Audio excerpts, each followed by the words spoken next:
Boss season 8 హౌస్‌లో contestants అయితే ఎప్పుడు ఎలా ఉంటున్నారో వీళ్ళకే తెలియడం లేదు. అయితే నిన్నటి వరకు ఆట ఆడలేను, వేటాడలేను అన్నట్టు ఉన్న నిఖిల్ అయితే ఈరోజు రెచ్చిపోతూ వస్తూ ఉన్నాడు. అయితే హౌస్‌లో ఉన్న కంటెస్టెంట్స్ అందరికి ఒక ఆర్డర్ అయితే పెడుతూ ఉన్నాడు. అలానే ప్రతి ఒక్కరిని కూడా తన అదుపులో పెట్టుకుంటూ ఉన్నాడు.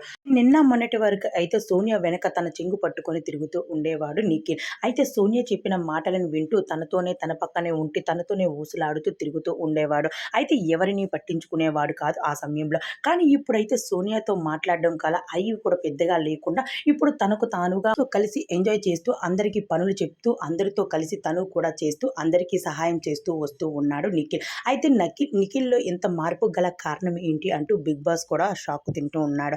అయితే బిగ్ బాస్ హౌస్‌లో ఉన్న కంటెస్టెంట్స్ అందరిలో నిఖిల్ అయితే బెస్ట్ అని చెప్పొచ్చు. ఎందుకంటే ప్రతి ఒక్కరిని చూడడంలో మనిషికి అదిరిపోయే గెటప్‌తో 'ముఠా మేస్త్రి' సినిమాలో హీరో గెటప్ వేసుకొని తను మాత్రం ఒక అదిరిపోయే స్టెప్పులతో మన ముందుకి వచ్చేసాడు.